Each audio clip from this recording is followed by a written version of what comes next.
1952-53 के ज़माने की घटना है। 5 शिकारी मध्य प्रदेश के जंगल शिकार खेलने गए थे। उन्हें ठहरने के लिए जगह नहीं मिल रही थी। डाक बंगला खाली नहीं था।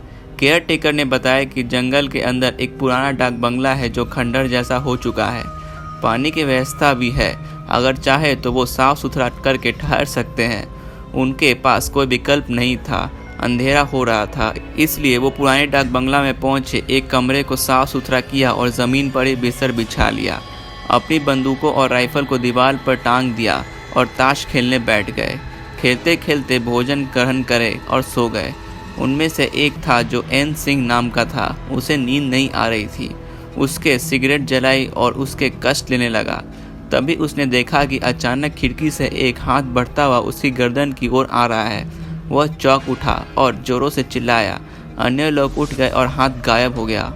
उसने सबको घटना की जानकारी दी। उन्होंने कहा कि यह तुम्हारा भ्रम होगा या सपना देखा होगा। खिड़की से इतनी दूर हाथ कैसे पहुंचेगा? नई जगह में कभी कभार ऐसा हो जाता है, सो जाओ, ऐसा कुछ भी नहीं है। उसने लाख विश्वास दिलाने की कोशिश की यह सच है, लेकिन किसी ने विश्वास नहीं किया। सारे लोग फिर से सो गए।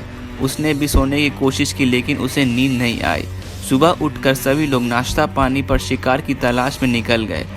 उस दिन सिर्फ कुछ वन मुर्गियां ही मिली, जिन्हें शाम को पकाकर उन लोगों ने खाया। थोड़ा टहल घूमकर वे ताश खेलने लगे। तभी पायल की आवाज़ आई, जैसे कोई दौड़ता हुआ आ रहा हो। इतनी रात में कौन औरत जंगल में दौड़ रही है?